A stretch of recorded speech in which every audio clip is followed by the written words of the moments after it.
ایشون فرخنده بود.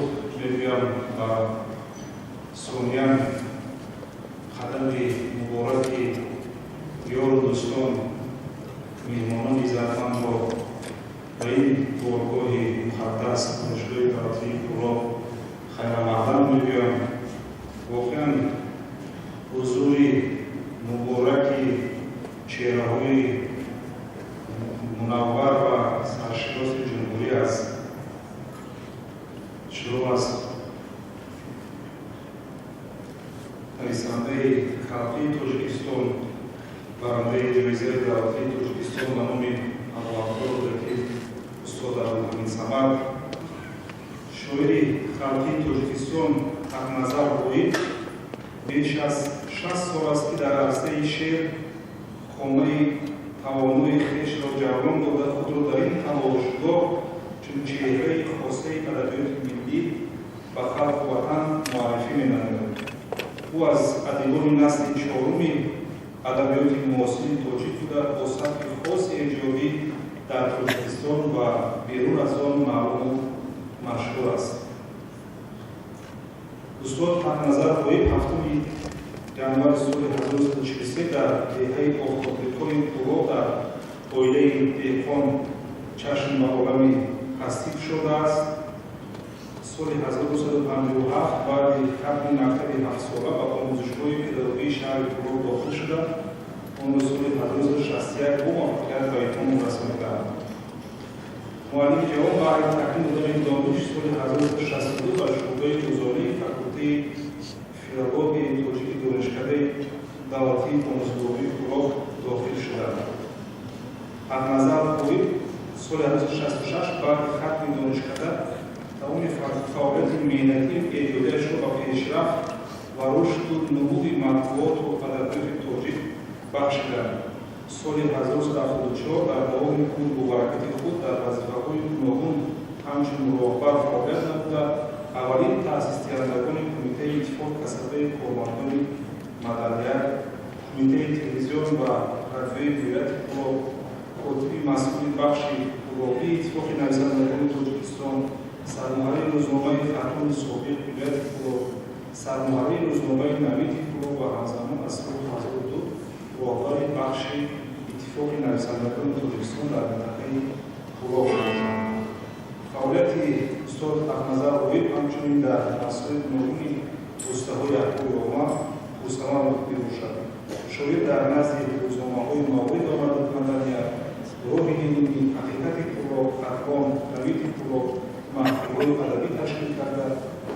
با این واسطه در پیدا و تربیت کردن جوانانی که اجراتکار منطقه پوراب زیاد حصه‌گذاری نموده‌اند. اولین شعرهایی که استاد حقنظر بویی که در نخستین مجموعه‌شان توشه‌ی راه منظور خوانندگان گردیده، مثل بقاینده، خلاها، دل از پس تو من از پس دید، جوان من و دیگران خوبی را به خاطر بیارم که از چشمه‌های زیبای کوهستان و جوی‌ها جاری شده، با مسئله در ریختن و بحر پرتوبیان کوشش می‌نمایند. به اندیشه بنده شاعر نمای شخصیت خودش است. همین شاعر چقدر انسان خوب است، چقدر خیرخواه است، چقدر نیکبین است، چقدر عاشق است، همین در شاعر تجسم میشه. اگر شاعر واقعا از سریش جوشیده برآمده باشد. همین استاد حقنظر شاعری هستند که تمام خصلتشون، صفات‌های جوان مردمی نیکشون در شعرشون هست. من در همین مخول همین نشون دادگی که همین چیز. بعد یک انسان نیکبین، خیرخواه، بسیار خاکسار از همون زمان کودکی تا حاضر من ندیدم که اینقدر خوب شهرت‌های افتاد، اینقدر عنوان‌ها گرفتن. من ندیدم که یک ذره اگه حقنظر دیگه شده باشه. همون خیلی خاکسار، همون خیلی فروتر، همون خیلی نیکبین، همون خیلی خیرخواه موندن. خب در شعرهای استاد حقنظر سیمای انسانی شاعریشون بیشتر به نظر می آید از اون که مثلا خودشون در شعرشون شاعر اصلا در شعر تجسم میشه. کفم همشون کف خاک پر از فیض سخا باز است، دلم چون کون طلا با کدوم رهگشا باز است. همین شعر من شما گفتم اگر شما این کسی شناسید میگید بله این کس شخصیتشون همین خیلی است همین دلشون چون کون طلا همیشه باز است اعتراف میکند هر کسی که استاد میشناسد شعرشون رو بخوند میگوید که واقعا همین خیلی هم هست. خب همین رو آوردن اگر نظر به جوده مقدس شاعری به اخلاص و به ایمان نیست این هم بسیار مهم است. به همین جوده بعضی حواس کردیم برن بعضی یکون هدفهای بلند است اگر نظر با اخلاص به شعر رو آوردگی به درگاه شعر رو آوردگی رو به درگاه بزرگان سر فرود آوردن توش از اخلاص و مهر و آرزو آوردن سر فرود آوردن توش از اخلاص و مهر و آرزو آوردن یعنی که همین هم حقیقتی هست که ما شما میدونیم. من کوتاه کلاسم گپ اینجا چی بسیار است هستی استاد نظر در زندگی هستی می باشد که هر عضوی رو در بدن به هدف و بیهوده و بی رسالت نیست و شاعر شرح این را شاعرانه زیبا به قلم می دهد. جان بر تن از آن باشد تا بر تو جان بر تن از آن باشد تا بر تو ثنا خوانم دل باشد از آن که تو باشی به دل و جانم تا نور تو در چشم دل من بیناز تو نور تو در چشم دل من بیناز بی تو به چیکار آید این مشعل رخشانم در راه سرافرازی سر لایق سربازی است گر نیست فدای تو من از چه سرش کنم.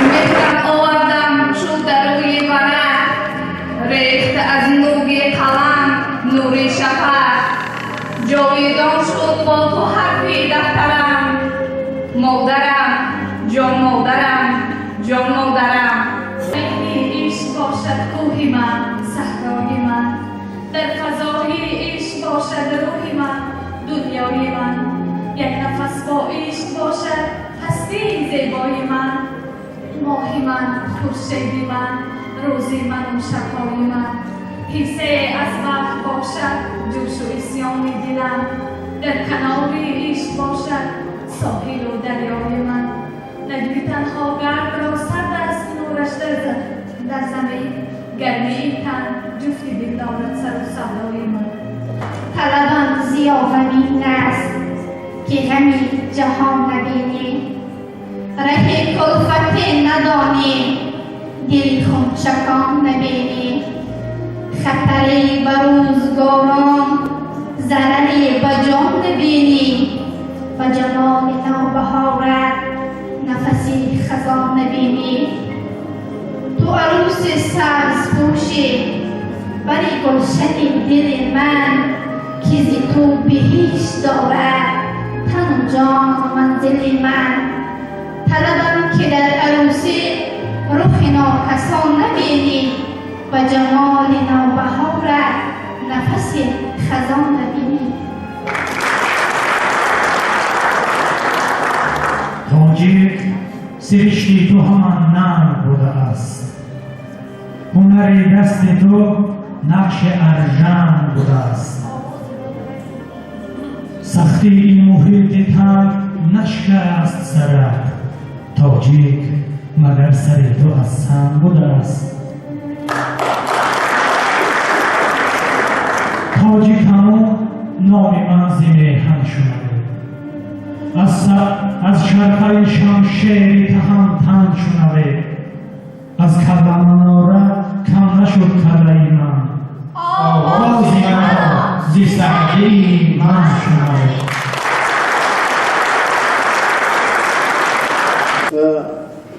سخن بسیار است درباره اگر نظر که منم از سالهای همون گفتگی کمال جان میشناسم و بارها در خانهشون در اون کلبه‌ای که اگر در فصل زمستان یا چی میرفتیم بهار میرفتیم کلبه که بامپوش میچکید شب تا روز جاگه خود ما از اینجا اون طرف میکشیم از اونجا اون طرف میکشیم. پدر رحمتشون بودن بسیار انسان بزرگ و پرتمکین مادر و درجه مهربان و عزیز که دل حاضر باید میاره دل آدم گم میزند. برای همین گفته است که خواه در پهلوی مادر جان غنیمت بوده است. این برای که این یک کپسر است، یک کپسر است. این برای همی بسیار وقت ما را عذاب میتید. همون نازبرداری های همون مادرش این همی خیل کرده است، همی خیل کرده است. هم شعیر را برای مادرش بسیار یک عجایب بود و شعری هر نظر بسیار گروه پهلو است. امروز برای ما خیال میکنم دانشکده دولتی کلاب افتخار است که جشن 80 سالگی هر نظر وای میگیرد. یا اینکه وقتی که از شاعران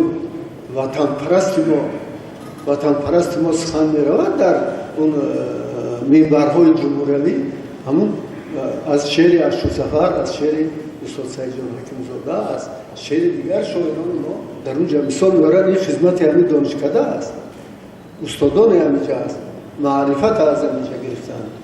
و من یک جزئیات میگم، سخن بسیار نمیکنم. این شعرش بسیار سرپهلو است. وقتهای آخر با کتاب خاطرهاش نشر کرده است. این جلد سیمش به دست ما رسید. جلد سیم همین در همین 30 سال تلفن میکند تابستان ما از جام جنبیدن نمیتونم، هوا گرم شود، این خیل اون خیل، ما در اونجا غم این نخوریم، این جلد کتاب تیار کردیم. بیار جلد سیم گرفته مبارک باشه. وعده کردن که جلد 4 هم چاپ میکنن. در اونجا هم خاطره است، هم اندیشه ها است. و هر صورت باشد محصول اندیشه یک شاعر است، یک شاعر شناخته است. 81 قریب بود میکنن. ولی ما این در روز آفتابی آمدیم. روز آفتاب، این تیرماز زیباییش ببینید، عالم همه زرنثار و زرنگار و یک عجایبات است. ولی 7 ینور روز ششم ینور تلفن میکند که خیلی عبدالحمید عزیز میگم خیلی نازیم سازیم، امروز آفتاب ناز، هوا خوب است، لیکن به نظرم در روز تولد من برف میبارد. پگاه 7 است، برف هم بارد، بیا 1 کیلو. خیلی در روز برف کلوب چی داریم آخی؟ چی گپ است؟ همینجا تبریک کنه خیلی یک روتا میخرید میروین داخل. همین غنیمت است این زندگی. برای همین روز من یک چیزی با اجازت فایزی عزیزی با اینجا هست، استادای دیگر سخن یک چیز میخونم که این چی میگنش شعر مانند است، شعر نیست. صبح میلاد است و تاجیکستان آزاد، خانه آباد، دل شاد است. پدر و مادر روستا ایام جوانی، یار و پیران سخن پیش نظر، گویا حاصل 1 ساله عمر، روی خانشان می‌نهم مثل یک کلچه زر. بپسنده روح پاک استاد عینی، بابا جان غفور، میرزا توسنزاده نیست، پر زند بالای سر. فضلالدین معلم، استاد فضلالدین محمدی، فضلالدین معلم با نگاه خورشیدی از ردیف جلد کتاب ها گویدم، راه در پیش است مولا. اما این را مولا میگفت، کمال جان هم مولا میگفت. راه در پیش است مولا، خواب بس، کار بسیار،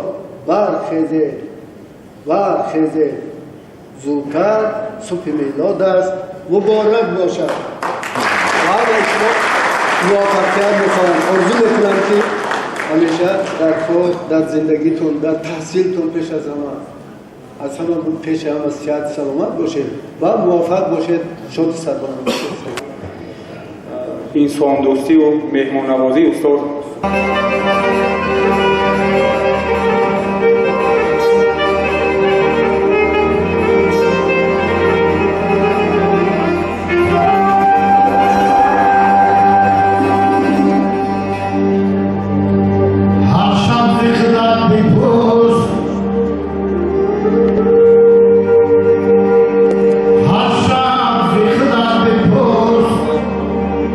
Agar tu mali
اردیبان به شما خواهد ماند.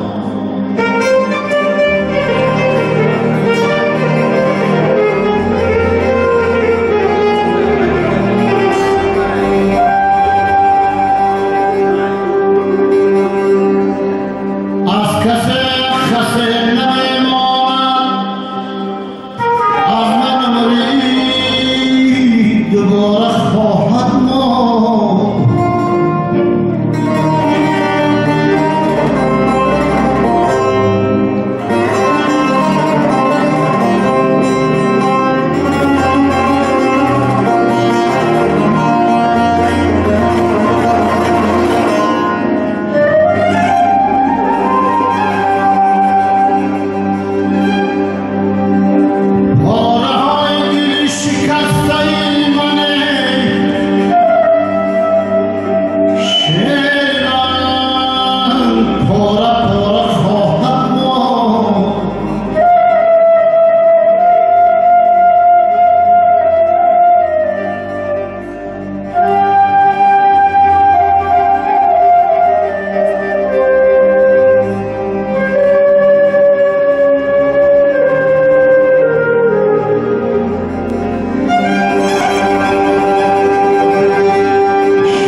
فرستادن کتاب ها باشه کلام شده فرستادن. اون با فکر من جای مرا کتاب ها اشغال میکنم. دوستان عزیز، ای آن که شناسی آن بجام بر تو سلام،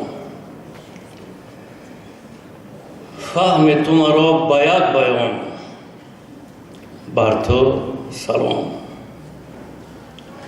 در من شده زنده آریان با همه ارج، ای زنده به نام آریان بر تو سلام. دوستان عزیز، این سلام محبت است و یادآوری از یک سرزمین هست که ما آن را با نام آریان میشناسیم و بخشبختی این ملت پیشوای معظم ملت محترم امام علی رحمان سروری انجمن تاجیکان جهان هستند. یعنی بینید تاجیکستان ما خرد نیست. این 4 کوه سنگی که خدا برای ما را داده است مخزن گنج است. مخزن گنجی هم محبت، همون گنج هایی که خداوند برای انسان آفریده است. یعنی ما در یک سرزمین واقعا بیشتر زندگی میکنیم و تاجیکستان عزیزی ما امروز آریان بزرگ را تجسم میکند. این هم باید دربار ما میشید. ما با پدر این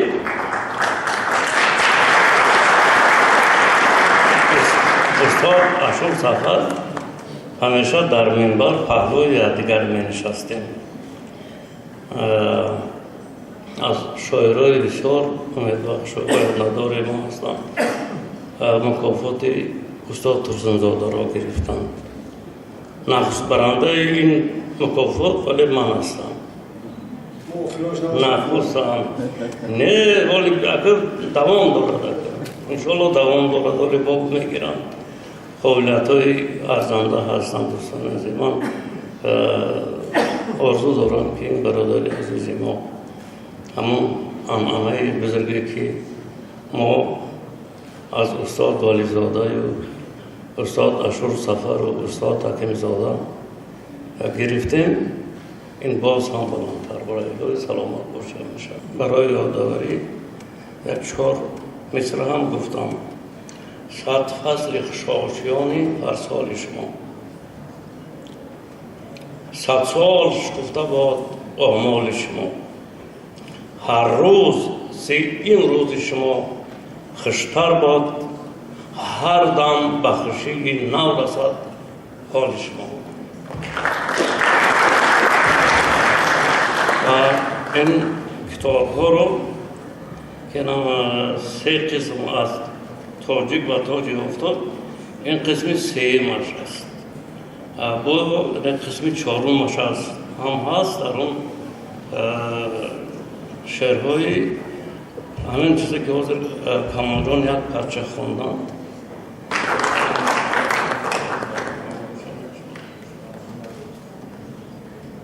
جمهوری تاجیکستان محترم قربان علی رحمان حضور دارند و این کس میسپارم و ما این کس یک با شما بار دیگر بینیم و بعد از خودم میسپارم. درست سلامت ای جبه سیمیدی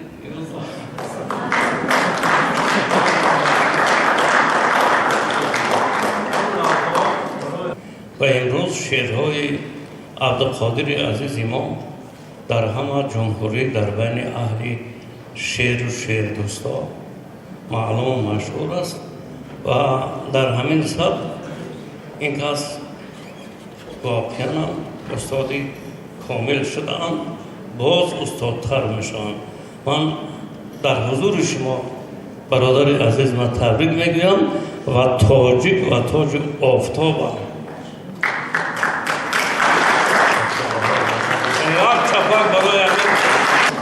شریف جان دوام دهنده کار پدر است، ولی بسیار انسان خاکسار است.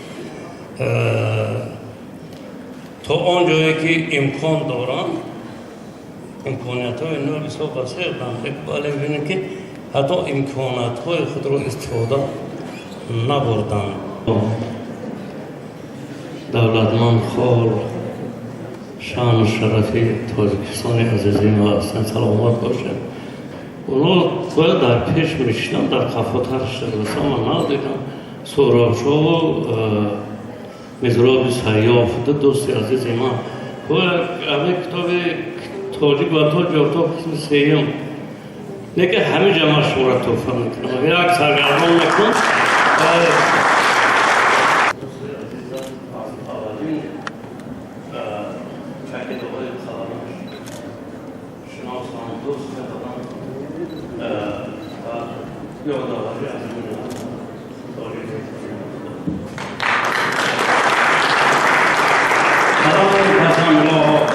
آفتابی باشد، نوری آفتاب و زمین رساند تدیل کنند.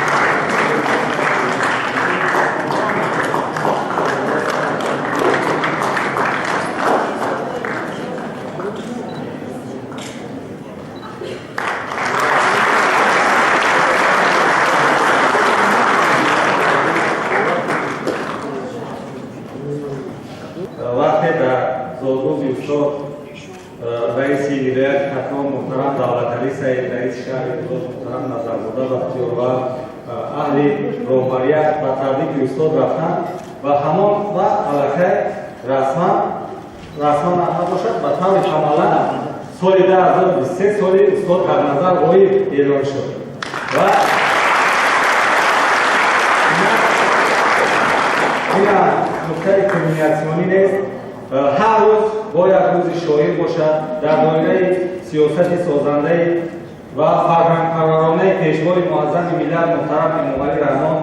تاجیکستان پر از شعر است، پر از سرود است، پر از فرهنگ است و باید قید نماییم که مثل استاد در نظر باید اگر حساب کنیم و با پنجه دو دستمان شخصیت‌ها کم موندن، ما شما را عهده داریم که حفظ کنیم، قدردانی کنیم و چنین شخصیت‌ها بگذار که در سیمای شاگردان شما باز هم زیادتر شوند، رشد یابند و شما موفقیت، حیثیت از آن مقامات اجرایی حاکمیت دولتی شهر فولاد، از آن رئیس شهر فولاد محترم نظرزاده بختیار فولاد و شخصا از آن خود چنین روزها را که هر روز طوری گفتیم روز شاعر است و هر روز سال 2023 روزی هر نظر غایب است مبارکباد می‌گویم.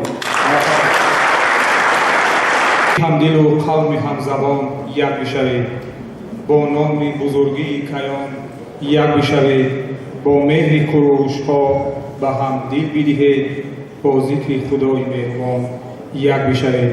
بار دیگر تشریف یکایک شما و مهمانان گرامی‌قدر استادان و اساتید را در این محفل شعر صمیمانه خدمتتان می‌کنیم.